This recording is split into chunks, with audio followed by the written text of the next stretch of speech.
Is the market crashing right now? That's a question on everybody's mind. Well, let's talk about that. Hey, I'm Tim Diesel. I'm a commercial real estate consultant. This channel is designed to give you tips and strategies in your investing business. If you're a broker, this will definitely help your clients. Is the market crashing? That's a question on everybody's mind. And I'm going to tell you yes and no. And I'm going to give you two schools of thought, okay? So the first one is going to show you that we definitely are having some rough times. And then I'm going to give you another example that really isn't so bad. You're going to make your own decision. Let's talk about different kinds of properties, because my answer is always, it depends. When somebody asks me, is the market crashing? It depends on what kind of property you have. Now, if we're going to talk about a residential home, right? If you live somewhere in a house, maybe a 3-2 in your neighborhood, is everybody around you going down? I don't know, maybe they are. That's not really my field of expertise, but I do keep an eye on it, and it looks like it's fairly stable. It looks like we haven't had a whole lot of movement. Maybe there's not a lot going on. Now, if we were to shift over to commercial, because some of those people own commercial properties, this is what I'm noticing in the marketplace. If you have an office building, I can tell you with confidence, you're going to be in trouble, depending on the types of tenants you have.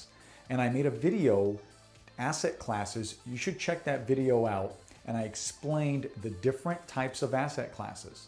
But let's talk about office buildings. If you have an office building, depending on how big it is and where it's located, if those tenants you had in place realize they can work from home, what are their chances of coming back?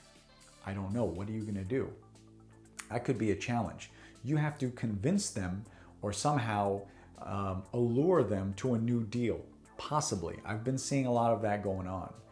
If you have doctors or more professions like a lawyer or CPA, you're probably not going to have too much trouble. They're probably going to be back there sooner rather than later. Now, if we're talking about apartment buildings, this could be the tricky one, because everyone talks about how safe apartments are and how great they are, and certainly they're good. Here's the issue. You have a 20-unit building, maybe even 100 units. Most of your clients or tenants are not paying rent, right? If you Google cancel rent movement or something like that, this is what's going on all over the country. So how valuable is your asset class? Well, sure, you can say, well, that's going to be a month or two. Well, wait a minute. They're not able to go to their jobs in some areas of the country. So in Florida, for example, that's where we are here. I know that they're looking at early May to get everybody back in action. Well, what does that mean? Does that mean we're going to flip the light switch on and everybody's just going to get paid? I'm not sure, maybe. But I do know that's a factor. And if you pay attention to it, and some of your clients or tenants, I should say, depending on what they do, that's going to dictate if they're going to pay you or not. Now, retail properties, retail is just going to have a real tough time, depending on the type of business that's there. Again, I mentioned if you have a grocery store, you're in a much better position, right? They're hiring, they're busy, things are happening. If you have a restaurant, well, when the restaurant opens up, it doesn't mean everyone's just going to be standing at the door. Some of those workers are not employed again, right? They can't hire everybody back. They can only hire maybe a handful of them, maybe half. So that could be a problem. If you have a retail building, maybe 20,000, 30,000 square feet, what are you going to do in that situation? And yeah, maybe the government is going to bail you out, but how long is that going to last? This is a temporary Band-Aid, right? Industrial, I think, is a little safer because they have usually 1 or 2 tenants. So if you have a warehouse property, usually you don't have a whole ton of people there. Usually it's at most 2 or 3 tenants, right? Unless you have storage or something. So depending on where it is, it's all dependent on the type of tenant you have. So yeah, if you look at it in one sense, we are really looking for a serious crash. It could be huge, because getting back to the residential homes, everybody that has a home is doing a forbearance probably. Not every single person, but over 3 million people I read are doing a forbearance. Now, their credit is automatically going to take a hit, which means if your credit is taking a hit, you're limited to what you can do on the lending side. So if you need to pull a loan, help your property get up the hill, it might be a lot to take in. And then eventually, what I've seen people do in my experience, they'll hold out as long as they can, and they'll hold on, they'll hold on, they'll hold on, and eventually they're gonna just let it go. And it's a matter of maybe pride, maybe they think they can do it, but ultimately, if things don't turn around, it's going downhill.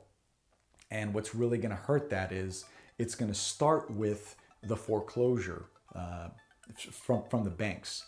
So if banks have a lot of foreclosures, it doesn't really matter if your property is worth $2 or $3 million. The equity isn't there. You're making payments on something that's not really there. And you may say, well, I'll just keep it, I'm cash flowing. Yeah, but the guy next to you is buying property at 60, 70% of what yours is valued. Why would you hang on to that all that time? You're probably gonna be thinking, I better get out of this deal. So that's another argument that can be made. Market is crashing. Now on the other side, there's a lot of stimulus money coming. They're talking about giving American citizens $2,000 a month, stimulating the economy, new bills with $400 billion. Hey, that could galvanize everything back up. People might go out, spend money, shopping. If you have a retail property, this could be great. Restaurants are packed, everyone's going to the gym, working out again, feeling good, getting their hair done. And if you have an apartment, now people can upgrade to the 3 bedrooms and the nicer units, right? So it could go both ways. It depends on how much help we will get from the government, of course. That's dependent on.